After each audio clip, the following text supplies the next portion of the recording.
ਜਿਹੜਾ ਕਾਲਾ ਪਾਣੀ ਜਿਹਨੂੰ ਕਹਿੰਦੇ ਨੇ ਅੰਡੇਮਾਨ ਨਿਕੋਬਾਰ, ਉਹਦੀ ਜੇਲ੍ਹ ਦਾ ਨਾਂ, ਏਅਰਪੋਰਟ ਦਾ ਨਾਂ ਸਾਵਰਕਰ ਦੇ ਨਾਂ 'ਤੇ ਰੱਖਿਆ। ਹਾਲਾਂਕਿ ਸਾਵਰਕਰ ਆਪਣੇ ਆਪ ਨੂੰ ਨਾਸਤਿਕ ਡਿਕਲੇਅਰ ਕਰਦਾ ਸੀ, ਵੈਸੇ ਵੀ ਉਹ ਹੋਮੋਸੈਕਸ਼ੂਅਲ ਸੀ ਔਰ ਉਸ ਦਾ ਗਾਂ ਖਾਣ ਵਾਲਾ ਔਰ ਉਹਦਾ ਕੋਈ ਉਹ ਧਾਰਮਿਕ ਕੋਈ ਉਹ ਦੇਵੀ ਦੇਵਤਿਆਂ ਨੂੰ ਮੰਨਣ ਵਾਲੀ ਗੱਲ ਨਹੀਂ ਸੀ, ਕਿਉਂਕਿ ਉਹਨੇ ਇੱਕ ਨਫ਼ਰਤ ਇਹ ਕਹਿ ਕੇ ਕਿ ਭਾਈ ਇਹੀ ਹੱਲ ਹੈ ਘੱਟ ਗਿਣਤੀਆਂ ਨਾਲ ਡੀਲ ਕਰਨ ਦਾ ਜੋ ਹਿਟਲਰ ਨੇ ਨਾਜ਼ੀਆਂ ਔਰ ਦੂਸਰਿਆਂ ਦੇ ਨਾਲ ਕੀਤਾ, ਜਿਪਸੀਆਂ ਦੇ ਨਾਲ ਨਾਜ਼ੀਆਂ ਨੇ ਜਿਪਸੀਆਂ ਔਰ ਯਹੂਦੀਆਂ ਦੇ ਨਾਲ ਕੀਤਾ, ਉਸੇ ਨੂੰ ਹੀ ਉਹ ਮਾਡਲ ਇੰਡੀਆ 'ਚ ਕਹਿੰਦਾ ਸੀ। ਔਰ ਉਹਨੇ ਇਸ ਗੱਲ ਨੂੰ ਪ੍ਰੋਪੇਗੇਟ ਕੀਤਾ ਕਿ ਇਹ ਅਸੀਂ ਸੈਪਰੇਟ ਨੇਸ਼ਨ ਹੈ। ਜਿਹੜਾ ਸੌਫਟ ਹਿੰਦੂਤਵਾ ਦਾ ਜੇ ਉਹਨੂੰ ਕਹਿਣਾ ਹੋਏ ਕਿ ਕਾਂਗਰਸ ਦੇ ਵਿੱਚ ਬੈਠਾ ਹੋਇਆ ਐਲੀਮੈਂਟ 'ਚ ਮਦਨ ਮੋਹਨ ਮਾਲਵੀਆ ਸੀ, ਔਰ ਉਹ ਮਦਨ ਮੋਹਨ ਮਾਲਵੀਆ ਜਿਸ ਨੇ ਹਿੰਦੂ ਮਹਾਸਭਾ ਨਾਂ ਦੀ ਆਰਗੇਨਾਈਜੇਸ਼ਨ ਬਣਾਈ। ਔਰ ਗਾਂਧੀ ਜਿਹੜਾ ਬੇਸ਼ੱਕ ਦੇਖਣ ਨੂੰ ਉਹਨੇ ਸੈਕੂਲਰਿਜ਼ਮ ਦਾ ਜਿਹੜਾ ਉਹ ਲਬਾਦਾ ਪਹਿਨਿਆ ਹੋਇਆ ਸੀ, ਲੇਕਿਨ ਜੇ ਤੁਸੀਂ ਉਹਦਾ ਰਾਮ ਰਾਜ ਦਾ ਕਨਸੈਪਟ ਦੇਖੋ ਤੇ ਜ਼ਾਹਰ ਹੈ ਕਿ ਉਹ ਸਾਰੀ ਆਪਣੀ ਪੋਲਿਟਿਕਸ ਨੂੰ ਹਿੰਦੂ ਥਾਟ ਦੇ ਉੱਤੇ ਮਬਨੀ ਕਰ ਰਿਹਾ ਸੀ। ਹੁਣ ਇਹ ਜਿਹੜੇ ਸਾਰੇ ਹੀ ਨੇ, ਜੇ ਤੁਸੀਂ ਗਾਂਧੀ, ਮਦਨ ਮੋਹਨ ਮਾਲਵੀਆ, ਸਾਵਰਕਰ, ਗੋਲਵਲਕਰ, ਇਹਨਾਂ ਸਾਰਿਆਂ ਦਾ ਦੇਖੋ ਤਾਂ ਅੱਜ ਜੋ ਸਾਨੂੰ ਮੋਦੀ ਫਾਰਮ ਦੇ ਵਿੱਚ ਨਜ਼ਰ ਆ ਰਿਹਾ ਇਹ ਔਰ ਜੋ ਆਈਡੀਓਲੋਜੀ ਹਿੰਦੂਤਵਾ ਦੀ ਨਾਗਪੁਰ 'ਚ ਹੈ, ਇਹ ਆ ਕੇ ਜਿਵੇਂ ਇਹਨਾਂ ਦੀਆਂ ਗੰਗਾ, ਜਮਨਾ, ਸਰਸਵਤੀ ਆ ਕੇ ਕਿਸੇ ਥਾਂ ਤੇ ਪ੍ਰਯਾਗਰਾਜ ਮਿਲਦੀਆਂ ਨੇ। ਸਰਸਵਤੀ ਤਾਂ ਐਗਜ਼ਿਸਟ ਹੀ ਨਹੀਂ ਕਰਦੀ ਨਦੀ, ਪਰ ਬਣਾਤੀ ਇਹਨਾਂ ਨੇ ਕਿ ਜੀ ਇਹ ਸੰਗਮ ਹੋ ਗਿਆ। ਇਹ ਇਹਨਾਂ ਦਾ ਅਲਟੀਮੇਟ ਸੰਗਮ ਇੱਥੇ ਹੀ ਆ ਕੇ ਹੁੰਦਾ ਸੀ। ਦਰਸ਼ਕੋ, ਬ੍ਰੇਕ ਤੋਂ ਬਾਅਦ ਤੁਹਾਡਾ ਸਭ ਦਾ ਭਰਪੂਰ ਸਵਾਗਤ ਹੈ। ਸੋ ਵੀਅਰਸ, ਹੁਣ ਆਪਾਂ ਗੱਲਬਾਤ ਕਰਨ ਜਾ ਰਹੇ ਹਾਂ ਕਿ ਕਸ਼ਮੀਰੀਆਂ ਭਾਰਤ ਦੇ ਮੁਸਲਮਾਨਾਂ ਤੇ ਘੱਟ ਗਿਣਤੀਆਂ ਦੇ ਜ਼ਖਮਾਂ ਤੇ ਅੱਗੋਂ ਲੂਣ ਛਿੜਕਦਿਆਂ 5 ਅਗਸਤ 2024 ਨੂੰ ਅਯੋਧਿਆ ਵਿੱਚ ਮੋਦੀ ਵੱਲੋਂ ਰਾਮ ਮੰਦਿਰ ਦਾ ਉਦਘਾਟਨ ਕੀਤਾ ਗਿਆ ਸੀ। ਸੋ ਇਸ ਬਾਰੇ ਆਪਾਂ ਗੱਲਬਾਤ ਕਰਨ ਜਾ ਰਹੇ ਹਾਂ। ਸੋ ਅਸੀਂ ਚਾਹਾਂਗੇ ਕਿ ਤੁਸੀਂ ਇਸੇ ਤਰ੍ਹਾਂ ਜੁੜੇ ਰਹਿਣਾ, ਦੇਖਣ ਸੁਣਨ ਲਈ ਐਂਡ ਲਿਖਣ ਲਈ ਤੁਹਾਡਾ ਸਭ ਦਾ ਬਹੁਤ ਬਹੁਤ ਸ਼ੁਕਰੀਆ ਜੀ। ਰਾਜ ਸਾਹਿਬ, ਕੀ ਕਹਿਣਾ ਚਾਹੋਗੇ ਇਸ ਇਸ਼ੂ ਬਾਰੇ? ਦੇਖੋ, ਅੱਜ ਦਾ ਸਮੁੱਚਾ ਪ੍ਰੋਗਰਾਮ ਅਸੀਂ ਆਪਣੇ ਬਹਾਦਰ ਕਸ਼ਮੀਰੀ ਯੋਧਿਆਂ ਦੇ ਨਾਂ, ਕਸ਼ਮੀਰੀ ਲੋਕਾਂ ਦੇ ਨਾਂ, ਜਿਨ੍ਹਾਂ ਨੇ ਲਗਾਤਾਰਤਾ ਨਾਲ ਪਿਛਲੇ ਲਗਭਗ 75 ਸਾਲ ਤੋਂ ਆਪਣੀ ਆਜ਼ਾਦੀ ਦੀ ਆਵਾਜ਼ ਨੂੰ, ਇਹਦੇ ਬਾਵਜੂਦ ਕਿ ਕਈ ਪੜਾਅ ਜ਼ੁਲਮ ਦੇ ਵੀ ਆਏ ਔਰ ਇਸ ਵੇਲੇ ਤਾਂ ਜ਼ੁਲਮ ਦੀ ਸਿਖਰ ਹੈ ਪਿਛਲੇ 2 ਸਾਲਾਂ ਤੋਂ, ਜਿਹਦਾ ਜ਼ਿਕਰ ਅਸੀਂ ਪਹਿਲੇ ਸੈਗਮੈਂਟ 'ਚ ਕੀਤਾ ਹੈ, ਲੇਕਿਨ ਕਸ਼ਮੀਰ ਦੀਆਂ ਫਿਜ਼ਾਵਾਂ ਦੇ ਵਿੱਚ ਅੱਜ ਵੀ ਲਫ਼ਜ਼ ਆਜ਼ਾਦੀ ਆਜ਼ਾਦੀ ਗੂੰਜਦਾ। ਅਸੀਂ ਉਹਨਾਂ ਦੇ ਨਾਂ ਕਰਦੇ ਔਰ ਇਸ 'ਚ ਕੋਈ ਸ਼ੱਕ ਨਹੀਂ ਹੈ ਕਿ ਜਦੋਂ ਅਸੀਂ ਇਹ ਪੰਜਾਬੀ ਦਾ ਅਖਾਣ, ਔਰ ਵੈਸੇ ਤਾਂ ਅੰਗਰੇਜ਼ੀ 'ਚ ਵੀ ਹੁੰਦਾ ਹੈ ਟੂ ਰੱਬ ਸਾਲਟ ਔਨ ਦਾ ਵੂੰਡਸ, ਪੰਜਾਬੀ 'ਚ ਅਸੀਂ ਕਹਿੰਦੇ ਹਾਂ ਜ਼ਖਮਾਂ 'ਤੇ ਲੂਣ ਛਿੜਕਣਾ। ਹੁਣ ਸ਼ਾਇਦ ਨਵੀਂ ਜਨਰੇਸ਼ਨ ਦੇ ਲਈ ਤਾਂ ਇਹ ਉਹਨਾਂ ਨੇ ਨਾ ਇਹ ਦੇਖਿਆ ਹੋਏ ਨਾ ਸਮਝਿਆ ਹੋਏ, ਲੇਕਿਨ ਜਦੋਂ ਕੋਈ ਕਿਸੇ ਨੂੰ ਟਾਰਚਰ ਵੀ ਕਰਦਾ ਸੀ, ਪਹਿਲਾਂ ਤਾਂ ਉਸਨੇ ਉਸ ਨੂੰ ਜਿਹੜਾ ਜ਼ਖਮ ਦੇਣਾ ਔਰ ਫਿਰ ਜਿਹੜਾ ਉਸ ਦੇ ਉੱਤੇ ਲੂਣ, ਕਿਉਂਕਿ ਉਹਦੇ ਨਾਲ ਜਿਹੜਾ ਸਾਲਟ ਹੈ ਉਹ ਬਹੁਤ ਪੇਨ ਦਿੰਦਾ। ਆਲਰੇਡੀ ਤੁਸੀਂ ਜ਼ਖਮ ਦੀ ਪੇਨ ਸਹਿ ਰਹੇ ਹੁੰਦੇ ਹੋ। ਇਸੇ ਤਰ੍ਹਾਂ ਅੱਜ ਵੀ ਜਿਹੜੇ ਪੁਲਿਸ ਦੇ ਟਾਰਚਰ ਸੈਂਟਰ ਨੇ, ਇੰਟਰੋਗੇਸ਼ਨ ਸੈਂਟਰ, ਬ੍ਰਿਟਿਸ਼ ਪੀਰੀਅਡ ਤੋਂ ਜਿਹੜੇ ਟਾਰਚਰ ਦੇ ਤੌਰ ਤਰੀਕੇ ਨੇ, ਉਹਦੇ 'ਚ ਈਵਨ ਜਿਹੜੇ ਸੈਂਸਿਟਿਵ ਅੰਗ ਨੇ ਉਹਨਾਂ ਦੇ ਵਿੱਚ ਰੈੱਡ ਚਿਲੀਜ਼, ਲਾਲ ਮਿਰਚਾਂ ਪਾਣੀਆਂ ਔਰ ਜ਼ਖਮ ਜਿਹੜੇ ਨੇ ਉਹਨਾਂ ਦੇ ਉੱਤੇ ਲੂਣ ਪਾਉਣਾ, ਇਹ ਉਹਨਾਂ ਦੀ ਇੱਕ ਸੈੱਟ ਸਟੈਂਡਰਡ ਟੈਕਨੀਕ ਹੈ, ਉਹਨਾਂ ਦੀ ਟਾਰਚਰ ਬੁੱਕ ਦਾ ਇਹ ਹਿੱਸਾ ਹੈ। ਈਵਨ ਅਮਰੀਕਾ 'ਚ ਵੀ ਅਸੀਂ ਦੇਖਦੇ ਹਾਂ, ਇੱਥੇ ਇਸ ਕਿਸਮ ਦਾ ਤਾਂ ਸ਼ਾਇਦ ਨਹੀਂ ਹੈ, ਪਰ ਜਿਵੇਂ ਵਾਟਰ ਬੋਰਡਿੰਗ ਔਰ ਉਸ ਕਿਸਮ ਦੇ ਥੱਲੇ ਜਦੋਂ 9/11 ਤੋਂ ਬਾਅਦ ਜੇ ਇਹਨਾਂ ਨੇ ਖੁਦ ਨਹੀਂ ਕੀਤਾ ਤਾਂ ਉਹਨਾਂ ਮੁਲਕਾਂ 'ਚ ਲੈ ਗਏ ਜਿੱਥੇ ਕਿ ਇਹ ਟਾਰਚਰ ਜਿਹੜਾ ਉਹ ਗੈਰ ਕਾਨੂੰਨੀ ਨਹੀਂ ਸੀ। ਪਰ ਇਹ ਇੱਕ ਵੱਖਰਾ ਵਿਸ਼ਾ ਹੈ। ਅਸੀਂ ਸਮਝਦੇ ਹਾਂ ਕਿ ਇਹ ਜਦੋਂ ਹਿੰਦੂਤਵੀ ਹਾਕਮ ਉਹਨਾਂ ਦੀ ਅਸੀਂ ਨੀਅਤ ਦੀ ਗੱਲ ਕਰਦੇ ਹਾਂ ਤਾਂ ਉਹਨਾਂ ਨੇ ਲਗਭਗ 100 ਸਾਲ ਪਹਿਲਾਂ ਜਦੋਂ RSS ਰਾਸ਼ਟਰੀ ਸਵੈਮ ਸੇਵਕ ਸੰਘ ਦੇ ਨਾਂ ਥੱਲੇ ਡਾਕਟਰ ਹੈਡਗਵੇਅਰ ਉਹਨੂੰ ਫਾਊਂਡ ਕਰਦਾ ਔਰ ਬਾਅਦ ਦੇ ਵਿੱਚ ਲੰਬਾ ਵਕਤ ਉਸ ਨੂੰ ਗੋਲਵਲਕਰ ਲੀਡ ਕਰਦਾ ਔਰ ਫਿਰ ਇਹ ਚੱਲਦੇ ਹੁਣ ਦੇ ਮੋਹਨ ਭਾਗਵਤ ਤੱਕ ਗੱਲ ਪਹੁੰਚਦੀ ਹੈ। ਇਹ ਸਾਰੇ ਬ੍ਰਾਹਮਣ, ਕਿਉਂਕਿ ਉਹਨਾਂ ਦੇ ਕਨਸਟੀਟਿਊਸ਼ਨ ਦਾ ਹਿੱਸਾ ਹੀ ਇਹ ਰਿਹਾ ਸ਼ੁਰੂ ਦੇ ਵਿੱਚ, ਤਾਂ ਵਿੱਚ ਵਿਚਾਲੇ ਇਹਨਾਂ ਨੇ ਇੱਕ ਅੱਧਾ ਦੂਸਰਾ ਲਿਆਂਦਾ, ਪਰ ਅਲਟੀਮੇਟਲੀ ਡਿਸਾਈਡਿੰਗ ਫੈਕਟਰ ਬ੍ਰਾਹਮਣ। ਔਰ ਉਹਨਾਂ ਨੇ ਜਦੋਂ ਅਸੀਂ ਬੰਚ ਆਫ ਥਾਟਸ ਸਾਵਰਕਰ ਦਾ ਇਸ ਦਾ ਗੋਲਵਲਕਰ ਦਾ ਪੜ੍ਹਦੇ ਹਾਂ। ਸਾਵਰਕਰ ਨੇ ਤਾਂ ਉਹ ਕੋਈ ਰਿਲੀਜੀਅਸ ਨਹੀਂ, ਉਹ ਤਾਂ ਵੈਸੇ ਹੀ ਆਪਣੇ ਆਪ ਨੂੰ ਨਾਸਤਕ ਕਹਿੰਦਾ ਸੀ, ਲੇਕਿਨ ਆਈਡੀਓਲੋਜੀਕਲੀ ਇਹਨਾਂ ਦਾ ਜੇ ਅੱਜ ਜਿਹੜੀ ਇਹਨਾਂ ਨੇ ਇਹ ਮਿਲਗੋਭਾ ਬਣਾਇਆ ਹਿੰਦੂਤਵਾ, ਪੋਲੀਟੀਕਲ ਸੈਪਰੇਟ ਐਂਟੀਟੀ ਦੀ ਗੱਲ, ਸੈਪਰੇਟ ਰਾਸ਼ਟਰ ਦੀ ਗੱਲ, ਉਹ ਸਾਵਰਕਰ, ਇਸ ਲਈ ਸਾਵਰਕਰ ਦਾ ਬੁੱਤ ਵਾਜਪਾਈ ਨੇ ਪਾਰਲੀਮੈਂਟ ਦੇ ਵਿੱਚ ਲਵਾਇਆ ਸੀ। ਔਰ ਈਵਨ ਇਹਨਾਂ ਨੇ ਜਿਹੜਾ ਕਾਲਾ ਪਾਣੀ ਜਿਹਨੂੰ ਕਹਿੰਦੇ ਨੇ ਅੰਡੇਮਾਨ ਨਿਕੋਬਾਰ, ਉਹਦੀ ਜੇਲ੍ਹ ਦਾ ਨਾਂ, ਏਅਰਪੋਰਟ ਦਾ ਨਾਂ ਸਾਵਰਕਰ ਦੇ ਨਾਂ ਤੇ ਰੱਖਿਆ। ਹਾਲਾਂਕਿ ਸਾਵਰਕਰ ਆਪਣੇ ਆਪ ਨੂੰ ਨਾਸਤਕ ਡਿਕਲੇਅਰ ਕਰਦਾ ਸੀ, ਵੈਸੇ ਵੀ ਉਹ ਹੋਮੋਸੈਕਸ਼ੂਅਲ ਸੀ ਔਰ ਉਸ ਦਾ ਗਾਂ ਖਾਣ ਵਾਲਾ, ਔਰ ਉਹਦਾ ਕੋਈ ਉਹ ਧਾਰਮਿਕ ਕੋਈ ਉਹ ਦੇਵੀ ਦੇਵਤਿਆਂ ਨੂੰ ਮੰਨਣ ਵਾਲੀ ਗੱਲ ਨਹੀਂ ਸੀ। ਪਰ ਕਿਉਂਕਿ ਉਹਨੇ ਇੱਕ ਨਫ਼ਰਤ ਇਹ ਕਹਿ ਕੇ ਕਿ ਭਾਈ ਇਹੀ ਹੱਲ ਹੈ ਘੱਟ ਗਿਣਤੀਆਂ ਨਾਲ ਡੀਲ ਕਰਨ ਦਾ, ਜੋ ਹਿਟਲਰ ਨੇ ਨਾਜ਼ੀਆਂ ਔਰ ਦੂਸਰਿਆਂ ਦੇ ਨਾਲ ਕੀਤਾ, ਜਿਪਸੀਆਂ ਦੇ ਨਾਲ, ਨਾਜ਼ੀਆਂ ਨੇ ਜਿਪਸੀਆਂ ਔਰ ਯਹੂਦੀਆਂ ਦੇ ਨਾਲ ਕੀਤਾ, ਉਸੇ ਨੂੰ ਹੀ ਉਹ ਮਾਡਲ ਇੰਡੀਆ 'ਚ ਕਹਿੰਦਾ ਸੀ। ਔਰ ਉਹਨੇ ਇਸ ਗੱਲ ਨੂੰ ਪ੍ਰੋਪੇਗੇਟ ਕੀਤਾ ਕਿ ਇਹ ਅਸੀਂ ਸੈਪਰੇਟ ਨੇਸ਼ਨ ਹੈ ਔਰ ਇਹ ਜਿਹੜੇ ਨੇ ਇੱਥੇ ਬਿਲੋਂਗ ਨਹੀਂ ਕਰਦੇ। ਔਰ ਉਹਨੇ ਇਹ ਕਿ ਜਿਨ੍ਹਾਂ ਦਾ ਰਿਲੀਜੀਅਸ ਔਰ ਕਲਚਰਲ ਆਸਥਾ ਜਿਸ ਧਰਤੀ ਨਾਲ ਹੈ, ਜਿਹੜੀ ਪੁੰਨ ਭੂਮੀ ਹੈ, ਉਹੀ ਉਹਨਾਂ ਦਾ ਜਿਹੜਾ ਮਦਰਲੈਂਡ ਹੈ ਜਾਂ ਫਾਦਰਲੈਂਡ ਹੈ। ਇਸ ਤਰ੍ਹਾਂ ਕਰਕੇ ਉਹਨੇ ਮੁਸਲਮਾਨਾਂ ਔਰ ਈਸਾਈਆਂ ਨੂੰ with the stroke of the pen ਆਪਣੀ ਆਈਡੀਓਲੋਜੀ ਦੇ ਸਿਰ ਦੇ ਉੱਤੇ ਗੈਰ ਐਲਾਨਿਆ। ਔਰ ਇਹ ਸਾਈਮਲਟੇਨੀਅਸਲੀ, ਹਾਲਾਂ ਸਾਵਰਕਰ ਕਦੇ ਵੀ RSS ਦਾ ਮੁਖੀ ਨਹੀਂ ਰਿਹਾ। ਉਹਨੇ ਜਿਹੜੀ ਇੱਕ ਹੋਰ ਆਰਗੇਨਾਈਜੇਸ਼ਨ ਜਿਹੜਾ ਸੌਫਟ ਹਿੰਦੂਤਵਾ ਦਾ ਜੇ ਉਦੋਂ ਕਹਿਣਾ ਹੋਏ ਕਿ ਕਾਂਗਰਸ ਦੇ ਵਿੱਚ ਬੈਠਾ ਹੋਇਆ ਐਲੀਮੈਂਟ ਸੀ, ਉਹ ਮਦਨ ਮੋਹਨ ਮਾਲਵੀਆ ਸੀ। ਔਰ ਉਹ ਮਦਨ ਮੋਹਨ ਮਾਲਵੀਆ ਜਿਸ ਨੇ ਹਿੰਦੂ ਮਹਾਸਭਾ ਨਾਂ ਦੀ ਆਰਗੇਨਾਈਜੇਸ਼ਨ ਬਣਾਈ। ਔਰ ਹੁਣ ਵੀ ਜਦੋਂ ਹਿੰਦੂ ਮਹਾਸਭਾ ਜਿਹੜੀ ਆ ਉਹ ਨੱਥੂਰਾਮ ਗੋਡਸੇ ਦਾ ਬੁੱਤ ਲਾ ਕੇ ਜਾਂ ਉਸ ਦੀ ਸਾਲਾਨਾ ਪੂਜਾ, ਉਹਦਾ ਮੰਦਿਰ ਵੀ ਬਣਾਉਣਾ ਚਾਹੁੰਦੀ ਹੈ, ਤੇ ਇਹ ਮਦਨ ਮੋਹਨ ਮਾਲਵੀਆ, ਪਰ ਇਹ ਬੇਸ਼ੱਕ ਮਦਨ ਮੋਹਨ ਮਾਲਵੀਆ ਰਨ ਕਰ ਰਿਹਾ ਸੀ ਹਿੰਦੂ ਮਹਾਸਭਾ, ਜਿਸ ਦਾ ਬਾਅਦ ਦੇ ਵਿੱਚ ਪ੍ਰੈਜ਼ੀਡੈਂਟ ਸਾਵਰਕਰ ਬਣਦਾ, ਔਰ ਗੋਲਵਲਕਰ ਹੈਡਗਵੇਅਰ ਤੋਂ ਬਾਅਦ RSS ਨੂੰ ਲੀਡ ਕਰ ਰਿਹਾ ਸੀ, ਜਿਸ RSS ਨੇ ਕਿਹਾ ਸਾਡਾ ਕੋਈ ਪੋਲੀਟੀਕਲ ਏਜੰਡਾ ਨਹੀਂ ਹੈ, ਅਸੀਂ ਤਾਂ ਸਮਾਜ ਸੇਵੀ ਹਾਂ। ਇਸ ਲਈ ਉਹਦਾ ਨਾਂ ਹੀ ਸਵੈਮ ਸੇਵਕ ਸੰਘ ਦਾ ਮਤਲਬ ਹੀ ਜਿਹੜਾ ਹੈ ਆਪਣੀ ਸੇਵਾ ਕਰਨ ਵਾਲੇ। ਔਰ ਇਸ ਪਰ ਇਹ ਪੈਰਲਲ ਰਨ ਕਰ ਰਹੇ ਸੀ। ਔਰ ਗਾਂਧੀ ਜਿਹੜਾ ਬੇਸ਼ੱਕ ਦੇਖਣ ਨੂੰ ਉਹਨੇ ਸੈਕੂਲਰਿਜ਼ਮ ਦਾ ਜਿਹੜਾ ਉਹ ਲਿਬਾਦਾ ਪਹਿਨਿਆ ਹੋਇਆ ਸੀ, ਲੇਕਿਨ ਜੇ ਤੁਸੀਂ ਉਹਦਾ ਰਾਮ ਰਾਜ ਦਾ ਕਨਸੈਪਟ ਦੇਖੋ ਤੇ ਜ਼ਾਹਰ ਹੈ ਕਿ ਉਹ ਸਾਰੀ ਆਪਣੀ ਪੋਲਿਟਿਕਸ ਨੂੰ ਹਿੰਦੂ ਥਾਟ ਦੇ ਉੱਤੇ ਮਬਨੀ ਕਰ ਰਿਹਾ ਸੀ। ਉਹੀ ਰਾਜਾ ਰਾਮ, ਉਹੀ ਰਮਾਇਣ, ਉਹੀ ਰਘੁਪਤੀ ਰਾਘਵ ਰਾਜਾ ਰਾਮ, ਪਤਿਤ ਪਾਵਨ ਸੀਤਾ ਰਾਮ, ਜਿਹੜੀ ਉਹਦੀ ਮਾਰਨਿੰਗ ਪ੍ਰੇਅਰ ਸੀ, ਜਿਹੜੀ ਉਹ ਸਾਰਿਆਂ ਨੂੰ ਹੀ ਗਵਾਉਂਦਾ ਸੀ ਜਿਹੜੇ ਉਹਦੇ ਨਾਲ ਬੈਠੇ ਹੁੰਦੇ ਸੀ। ਇਸੇ ਤਰ੍ਹਾਂ ਜ਼ਬਾਨ ਇਸ ਖਿੱਤੇ ਦੀ ਦੇਵਨਾਗਰੀ ਸਕ੍ਰਿਪਟ ਦੇ ਵਿੱਚ ਹੋਣੀ ਚਾਹੀਦੀ ਹੈ। ਗਾਂਧੀ ਨੇ ਇਨਸਿਸਟ ਕੀਤਾ, ਇਸ ਲਈ ਉਹਨੇ ਗੁਰਮੁਖੀ ਸਕ੍ਰਿਪਟ, ਤਾਮਿਲ, ਦੂਜੇ ਉਹਨਾਂ ਦਾ ਵਿਰੋਧ ਕੀਤਾ ਕਿ ਦੇਵਨਾਗਰੀ ਐਕਸੈਪਟ ਕਰੋ।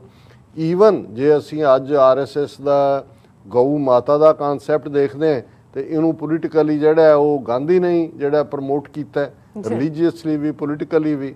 ਹਾਂ, ਉਹਦਾ ਇੰਨਾ ਸੀ ਕਿ ਨਹੀਂ, ਇਹ ਲੋਕ ਆਪਣੀ ਮਰਜ਼ੀ ਨਾਲ ਗਾਂ ਖਾਣਾ ਛੱਡ ਦੇਣ, ਉਹਨਾਂ ਤੇ ਫੋਰਸ ਨਹੀਂ ਹੋਣ। ਫੋਰਸ ਤਾਂ ਹੈ ਵੀ, ਉਦੋਂ ਰਾਜ ਅੰਗਰੇਜ਼ਾਂ ਦਾ ਸੀ, ਤੁਹਾਡੀ ਫੋਰਸ ਮੰਨਦਾ ਵੀ ਕੌਣ ਸੀ? ਜਿਨ੍ਹਾਂ ਦਾ ਰਾਜ ਸੀ ਉਹ ਤਾਂ ਗਾਂ ਖਾਣ ਵਾਲੇ ਸੀ, ਜਿਨ੍ਹਾਂ ਨੂੰ ਜਿਹੜਾ ਉਹਨਾਂ ਦੇ ਫੂਡ ਦਾ ਹਿੱਸਾ ਸੀ, ਅੱਜ ਵੀ ਹੈ ਉਹਨਾਂ ਦੇ ਫੂਡ ਦਾ ਹਿੱਸਾ। ਹੁਣ ਇਹ ਜਿਹੜੇ ਸਾਰੇ ਹੀ ਨੇ, ਜੇ ਤੁਸੀਂ ਗਾਂਧੀ, ਮਦਨ ਮੋਹਨ ਮਾਲਵੀਆ, ਸਾਵਰਕਰ, ਗੋਲਵਲਕਰ, ਇਹਨਾਂ ਸਾਰਿਆਂ ਦਾ ਦੇਖੋ ਤਾਂ ਅੱਜ ਜੋ ਸਾਨੂੰ ਮੋਦੀ ਫਾਰਮ ਦੇ ਵਿੱਚ ਨਜ਼ਰ ਆ ਰਿਹਾ ਇਹ, ਔਰ ਜੋ ਆਈਡੀਓਲੋਜੀ ਹਿੰਦੂਤਵਾ ਦੀ ਨਾਗਪੁਰ 'ਚ ਹੈ, ਇਹ ਆ ਕੇ ਜਿਵੇਂ ਇਹਨਾਂ ਦੀਆਂ ਗੰਗਾ, ਜਮਨਾ, ਸਰਸਵਤੀ ਆ ਕੇ ਕਿਸੇ ਥਾਂ ਤੇ ਪ੍ਰਯਾਗਰਾਜ ਮਿਲਦੀਆਂ ਨੇ। ਸਰਸਵਤੀ ਤਾਂ ਐਗਜ਼ਿਸਟ ਹੀ ਨਹੀਂ ਕਰਦੀ ਨਦੀ, ਪਰ ਬਣਾਤੀ ਇਹਨਾਂ ਨੇ ਕਿ ਜੀ ਇਹ ਸੰਗਮ ਹੋ ਗਿਆ। ਇਹ ਇਹਨਾਂ ਦਾ ਅਲਟੀਮੇਟ ਸੰਗਮ ਇੱਥੇ ਹੀ ਆ ਕੇ ਹੁੰਦਾ ਸੀ। ਇੱਕ ਜਿਹੜੇ ਨੇ ਗਾਂਧੀ ਵਰਗੇ, ਉਹ ਮੁਸਲਮਾਨਾਂ, ਈਸਾਈਆਂ ਔਰ ਘੱਟ ਗਿਣਤੀਆਂ ਨੂੰ ਡੈਥ ਕਿਸ ਨਾਲ ਮਾਰਨਾ ਚਾਹੁੰਦੇ ਸੀ, ਔਰ ਦੂਸਰੇ ਜਿਹੜੇ ਨੇ ਉਹਦੇ 'ਚ ਸਾਵਰਕਰ ਔਰ ਗੋਲਵਲਕਰ ਔਰ ਜਿਹਦੀ ਨਸਲ ਅੱਜ ਮੋਦੀ ਹੈ, ਇਹ ਜਿਹੜੇ ਨੇ ਇਹ ਵਿਦ ਦਾ ਸੌਰਡ ਕਿ ਵੀ ਜੋ ਇਨਕੁਇਜ਼ੀਸ਼ਨ ਦੇ ਵੇਲੇ 1492 ਦੇ ਵਿੱਚ ਸਪੇਨ ਦੇ ਵਿੱਚ ਮੁਸਲਮਾਨਾਂ ਦੇ ਨਾਲ ਕੀਤਾ ਗਿਆ ਜਾਂ ਯਹੂਦੀਆਂ ਨਾਲ ਕੀਤਾ ਗਿਆ ਈਸਾਈਆਂ ਵੱਲੋਂ, ਇਹ ਉਸ ਔਰ ਜਿਹੜਾ ਕਿ 30s ਦੇ ਵਿੱਚ ਹਿਟਲਰ ਕਰ ਰਿਹਾ ਸੀ, ਇਹ ਉਸ ਹਾਲ ਵੱਲ ਜਾਂਦੇ ਸੀ। ਸੋ ਇਹ ਆਈਡੀਓਲੋਜੀਕਲ ਗੱਲ ਜੇ ਸਮਝ ਆ ਜਾਏ ਤਾਂ ਫਿਰ ਇਹ ਸਮਝ ਆ ਸਕਦਾ ਹੈ ਕਿ ਭਾਈ ਮਸੀਤਾਂ ਦਾ ਢਾਣਾ ਕੀ ਹੈ, ਦਰਬਾਰ ਸਾਹਿਬ ਅਕਾਲ ਤਖਤ ਸਾਹਿਬ ਤੇ ਔਰ 37 ਇਤਿਹਾਸਕ ਗੁਰਦੁਆਰਿਆਂ ਤੇ ਇੰਦਰਾ ਗਾਂਧੀ ਵੱਲੋਂ ਜਿਹਨੂੰ ਅਟਲ ਬਿਹਾਰੀ ਵਾਜਪਾਈ ਜਿਹੜਾ ਸੌਫਟ ਚਿਹਰਾ ਹਿੰਦੂਤਵਾ ਦਾ ਉਹ ਦੁਰਗਾ ਮਾਤਾ ਦਾ ਅਵਤਾਰ ਕਹਿੰਦਾ, ਰੀਇਨਕਾਰਨੇਸ਼ਨ ਆਫ ਦੁਰਗਾ। ਦੁਰਗਾ ਦਾ ਰੋਲ ਕੀ ਹੈ? ਡੀਮਨਸ ਨੂੰ ਮਾਰਨਾ, ਰਾਖਸ਼ਾਂ ਨੂੰ ਮਾਰਨਾ। ਸੋ ਜੇ ਔਰ ਉਹ ਵੀ ਉਹਨਾਂ ਦੀ ਮਾਈਥੋਲੋਜੀ ਦੇ ਵਿੱਚੋਂ ਕ੍ਰੀਏਟ ਕੀਤਾ ਹੋਇਆ। ਉਹਨਾਂ ਦੇ ਡੀਮਨ ਕੌਣ ਸਨ, ਉਹਨਾਂ ਦੇ ਰਾਖਸ਼ ਕੌਣ ਸੀ? ਜਿਹੜੇ ਆਰੀਆ ਨਹੀਂ ਸੀਗੇ, ਜਿਹੜੇ ਡਰਾਵਿਡਨ ਸੀ, ਜਿਹੜੇ ਲੋਕ ਚੈਲੰਜ ਕਰ ਰਹੇ ਸੀ ਬ੍ਰਾਹਮਣਵਾਦ ਦੀ ਸੁਪਰਾਮੇਸੀ ਨੂੰ। ਜਿਹੜਾ ਬ੍ਰਾਹਮਣਵਾਦ ਦੀ ਸੁਪਰਾਮੇਸੀ ਨੂੰ ਚੈਲੰਜ ਕਰੇ ਉਹ ਰਾਖਸ਼ ਹੈ, ਔਰ ਉਹਨੂੰ ਮਾਰਨਾ ਇਹ ਧਰਮ ਦਾ ਕੰਮ ਹੈ। ਇਹੀ ਇਹਨਾਂ ਦਾ ਆਰੀਆ ਔਰ ਅਨਾਰੀਆ ਦਾ ਕਨਸੈਪਟ ਹੈ। ਇਹੀ ਇਹਨਾਂ ਦਾ ਧਰਮ ਔਰ ਜਿਹਨੂੰ ਨੇਕੀ ਔਰ ਬਦੀ ਦੀ ਲੜਾਈ ਇਹ ਕਹਿ ਕੇ ਪੇਸ਼ ਕਰਦੇ ਨੇ। ਐਕਚੁਅਲੀ ਇਹ ਆਪਣੇ ਆਪ ਨੂੰ ਨੇਕੀ ਔਰ ਦੇਵਤੇ ਔਰ ਰਾਖਸ਼ ਇਹ ਕਨਸੈਪਟ ਹੀ ਇਹ ਹੈ ਕਿ ਜਿਹੜਾ ਤੁਹਾਡੀ ਆਈਡੀਓਲੋਜੀ ਬ੍ਰਾਹਮਣਵਾਦ ਦੇ ਨਾਲ ਸਹਿਮਤ ਨਹੀਂ ਹੈ ਉਹ ਦਾਨਵ ਹੈ, ਉਹ ਰਾਖਸ਼ ਹੈ, ਉਹ ਉਸ ਦਾ ਖੂਨ ਡੋਲਣਾ ਔਰ ਉਹਨੂੰ ਮਾਰਨ ਵਾਲਾ ਜਿਹੜਾ ਜੇ ਦੁਰਗਾ ਸੀ ਤੇ ਉਹ ਮਹਾਨ ਹੈ, ਉਹ ਮਾਤਾ ਹੈ, ਉਹਦੇ ਮੰਦਰ ਬਣਾਓ। ਤੇ ਜੇ ਇੰਦਰਾ ਗਾਂਧੀ ਨੇ ਸਿੱਖਾਂ ਦਾ ਘਾਣ ਕਰਨ ਦੇ ਲਈ ਉਹਨਾਂ ਦੇ ਸਭ ਤੋਂ ਪਵਿੱਤਰ ਥਾਂ ਦੇ ਉੱਤੇ ਟੈਂਕ ਤੋਪਾਂ ਦੇ ਨਾਲ ਹਮਲਾ ਕੀਤਾ ਤੇ ਉਹਨੂੰ ਦੁਰਗਾ ਮਾਤਾ ਦਾ ਅਵਤਾਰ ਕਹੋ। ਦਿੱਲੀ ਏਅਰਪੋਰਟ ਦਾ ਨਾਂ ਉਹਦੇ ਨਾਂ ਤੇ ਰੱਖੋ। ਪੰਜਾਬ ਦਾ ਪਾਣੀ ਲੁੱਟ ਕੇ ਰਾਜਸਥਾਨ ਨੂੰ ਦਿਓ ਤੇ ਉਸ ਰਾਜਸਥਾਨ ਨਹਿਰ ਦਾ ਨਾਂ ਬਦਲ ਕੇ ਇੰਦਰਾ ਗਾਂਧੀ ਨਹਿਰ ਰੱਖ ਦਿਓ, ਅੱਜ ਵੀ ਹੈ। ਔਰ ਇਹ ਸਾਰਾ ਜਿਹੜਾ ਵਰਤਾਰਾ ਹੈ ਇਹ ਜਦੋਂ ਤੱਕ 6 ਦਸੰਬਰ 1992 ਤੱਕ ਪਹੁੰਚਦਾ, ਕਿਉਂਕਿ ਅਸੀਂ ਗੱਲ ਕਰ ਰਹੇ ਹਾਂ ਕਿ ਪਹਿਲੇ ਸੈਗਮੈਂਟ 'ਚ ਅਸੀਂ ਗੱਲ ਕੀਤੀ ਕਿ ਕਿਵੇਂ 2 ਸਾਲ ਪਹਿਲਾਂ 5 ਅਗਸਤ 2019 ਨੂੰ ਆਈਨੀ ਗੁੰਡਾਗਰਦੀ ਕਰਕੇ ਕਸ਼ਮੀਰ ਦਾ ਰੁਤਬਾ ਖਤਮ ਕੀਤਾ ਗਿਆ। ਆਰਟੀਕਲ 370 35A ਸੂਬੇ ਦਾ ਵਜੂਦ ਮਿਟਾ ਦਿੱਤਾ ਗਿਆ। ਫਿਰ ਠੀਕ 1 ਸਾਲ ਬਾਅਦ 5 ਅਗਸਤ 2019 ਤੋਂ 5 ਅਗਸਤ 2020 ਨੂੰ ਉਹ ਬਾਬਰੀ ਮਸਜਿਦ ਜਿਹੜੀ ਲਗਭਗ 550 ਸਾਲ ਪੁਰਾਣੀ, ਜਿਹੜੀ ਕਿ ਉਹਨਾਂ ਦੀ ਆਰਕੀਓਲੋਜੀਕਲ ਸਰਵੇ ਦੇ ਥੱਲੇ ਔਰ ਪੁਰਾਤਨ ਜਿਹੜਾ ਵਿਭਾਗ ਹੈ ਉਹਨਾਂ ਨੇ ਮਿੱਥੀ ਹੋਈ। ਉਹਨੇ ਹਾਲਾਂ ਬਾਬਰ ਉੱਥੇ ਆਇਆ ਨਹੀਂ ਹੈ, ਜਿਹੜੇ ਵੀ ਉਹਦੇ ਜਨਰਲ ਨੇ ਬਣਾਈ ਇੱਕ ਪਲੇਨ ਥਾਂ ਦੇ ਉੱਤੇ। ਉਸ ਬਾਰੇ 47 ਤੋਂ ਬਾਅਦ ਇਹਨਾਂ ਨੇ ਕਹਾਣੀ ਘੜੀ ਕਿ ਜੀ ਇਹ ਤਾਂ ਮੰਦਰ ਸੀ, ਇੱਥੇ ਰਾਮਚੰਦਰ ਦਾ ਜਨਮ ਸਥਾਨ ਸੀ, ਉਹਨੂੰ ਢਾਇਆ ਗਿਆ।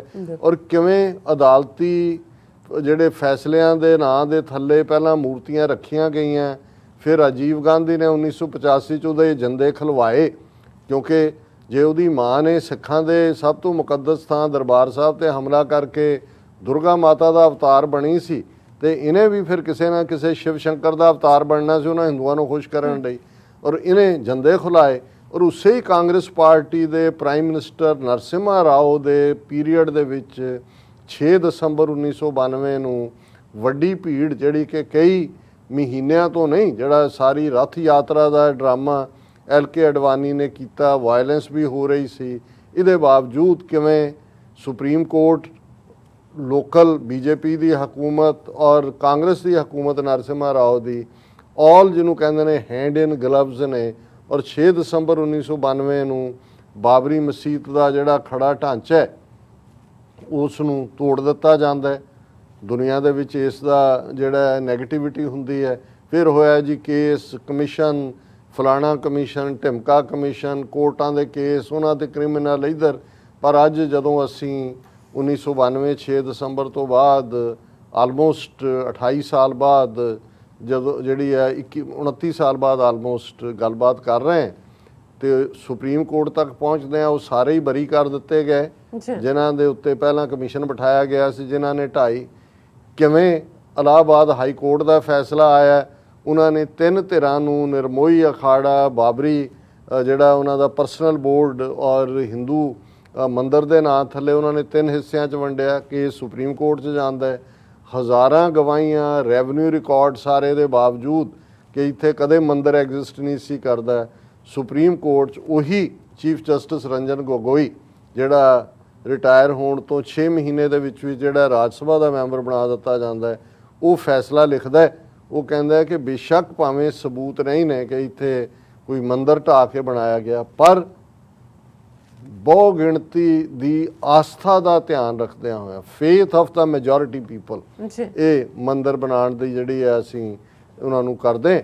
ਔਰ ਹੁਣ ਬੇਸ਼ੱਕ ਤੁਸੀਂ ਇਸ ਸਾਰੇ ਨੂੰ ਦੇਖੋ ਕਿ ਇਕੱਲਾ ਇਹ ਨਹੀਂ ਸੀ ਕਿ ਇੱਕ ਢਾਂਚਾ ਢਾਇਆ ਗਿਆ, ਕਿਵੇਂ ਅਯੁੱਧਿਆ ਦੇ ਵਿੱਚ ਮੁਸਲਮਾਨਾਂ ਦਾ ਕਤਲੇਆਮ ਕੀਤਾ ਗਿਆ, ਬੰਬਈ ਰਾਇਟਸ ਜਿਹਨੂੰ ਕਿਹਾ ਗਿਆ ਜਿੱਥੇ ਰਾਇਟਸ ਲਫ਼ਜ਼ ਦਾ ਇਸਤੇਮਾਲ ਕਰਨ ਦਾ ਮਤਲਬ ਹੈ ਕਿ ਉਸ ਘੱਟ ਗਿਣਤੀ ਦਾ ਕਾਂਡ ਹੋਇਆ ਹੈ। ਹਜ਼ਾਰਾਂ ਮੁਸਲਮਾਨ ਜਿਹੜੇ ਨੇ ਬੰਬਈ 'ਚ, ਔਰ ਉਸ ਤੋਂ ਬਾਅਦ ਅਸੀਂ ਦੇਖਦੇ ਹਾਂ ਕਿ ਇਹ ਲਗਾਤਾਰਤਾ ਨਾਲ ਜੋ ਵਰਤਾਰਾ 6 ਦਸੰਬਰ 1992 ਤੋਂ ਬਾਅਦ ਕੀਤਾ ਹੈ, 2002 'ਚ ਮੋਦੀ ਅਮਿਤ ਸ਼ਾਹ ਨੇ ਗੁਜਰਾਤ ਦੇ ਵਿੱਚ ਕੀਤਾ ਹੈ।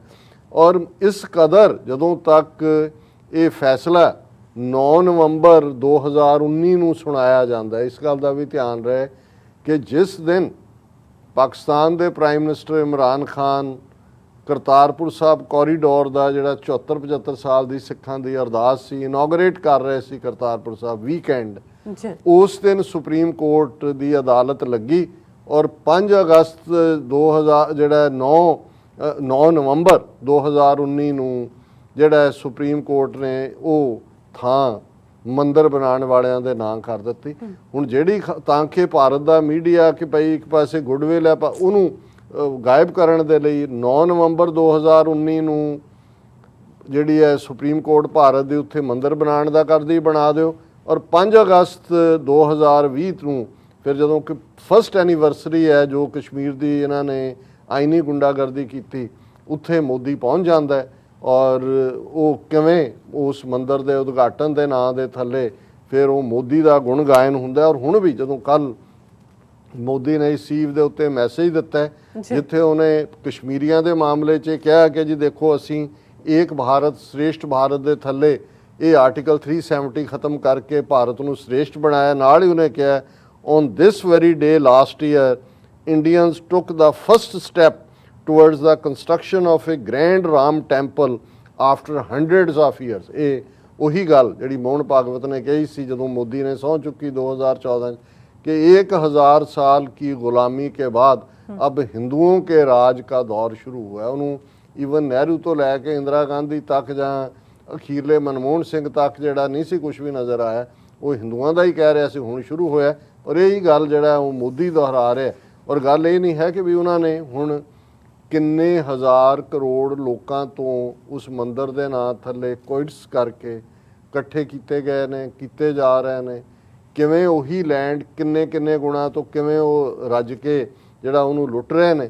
ਔਰ ਹੁਣ ਇਹ ਨਹੀਂ ਹੈ ਕਿ ਵੀ ਉਹਨਾਂ ਦਾ ਇਹ ਮਸਲਾ ਜਾਂ ਮਿਸ਼ਨ ਖਤਮ ਹੋ ਗਿਆ ਕਿ ਉਹਨਾਂ ਨੇ ਮਸਜਿਦ ਢਾਹ ਕੇ, ਹੁਣ ਜਿਹੜੀਆਂ 2024 ਦੇ ਵਿੱਚ ਪਾਰਲੀਮੈਂਟ ਚੋਣਾਂ ਹੋਣੀਆਂ ਨੇ ਉਹ ਵੀ ਉਹਨਾਂ ਨੇ ਇਸ ਰਾਮ ਮੰਦਰ ਦੇ ਸਿਰ ਤੋਂ। ਔਰ ਇਹ ਗੱਲ ਜਦੋਂ ਅੱਜ ਅਸੀਂ ਦੇਖ ਰਹੇ ਹਾਂ Ram temple to open for darshan to devotees by 2023 end, ਹੁਣ 2023 ਤੱਕ। ਔਰ ਇਹ ਕਿੰਨੇ ਹਜ਼ਾਰ ਕਰੋੜ ਜਿਹਦੇ 'ਚੋਂ ਗਵਨ ਵੀ ਹੋ ਰਿਹਾ ਹੈ ਔਰ 3-4 ਹਜ਼ਾਰ ਕਰੋੜ ਦਾ ਜਿਹੜੀ ਉਸ ਲਾਗਤ ਦੇ ਨਾਲ ਇਹ ਮੰਦਰ ਬਣ ਰਿਹਾ। ਉਹਨਾਂ ਨੇ ਕਿਹਾ ਜੀ ਕਿ ਕੰਸਟਰਕਸ਼ਨ ਬੜੀ ਤੇਜ਼ੀ ਨਾਲ ਚੱਲ ਰਹੀ ਹੈ ਔਰ ਅਸੀਂ ਜਿਹੜਾ ਉਹ ਐਂਡ 2023 ਤੱਕ ਇਹ ਲੋਕਾਂ ਦੇ ਲਈ ਖੋਲ੍ਹ ਦਿੱਤਾ ਜਾਏਗਾ। ਹਾਲਾਂਕਿ ਭਾਵੇਂ ਕੰਪਲੀਟ ਉਸ ਦੇ ਆਰਕਾਈਵਸ ਔਰ ਦੂਜੇ 2025 ਤੱਕ ਤਿਆਰ ਹੋਣਗੇ, ਪਰ ਇਹ ਜਿਹੜਾ ਇੰਨਾ ਲੰਬਾ ਚੌੜਾ ਜਿਹੜਾ ਇਹ ਮੰਦਰ ਹੈ ਜਿਸ ਦੇ ਉੱਤੇ ਇੰਨੇ ਹਜ਼ਾਰ ਕਰੋੜ ਖਰਚ ਅਸੀਂ ਕਰ ਰਹੇ ਹਾਂ, ਇਹ development assumes political significance as next Lok Sabha elections are due in the first half of 2024 ਕਿਉਂਕਿ ਉਦੋਂ ਹੋਣੀਆਂ ਨੇ। ਸੋ ਦਸੰਬਰ 2023 ਤੱਕ ਫਿਰ ਕਹਿਣਗੇ ਕਿ ਜੀ ਦੇਖੋ ਅਸੀਂ ਕਿੰਨਾ ਵੱਡਾ ਜਿਹੜਾ ਹੈ। ਔਰ ਇਹ ਉਹਨਾਂ ਨੇ ਕਿਹਾ ਜੀ ਕਿ 160 ਕਾਲਮਸ ਜਿਹੜੇ ਨੇ ਗਰਾਊਂਡ ਫਲੋਰ 'ਤੇ ਹੋਣਗੇ, 132 ਕਾਲਮਸ ਫਸਟ ਫਲੋਰ 'ਤੇ ਨੇ, 74 ਕਾਲਮ ਸੈਕੰਡ ਫਲੋਰ 'ਤੇ ਨੇ।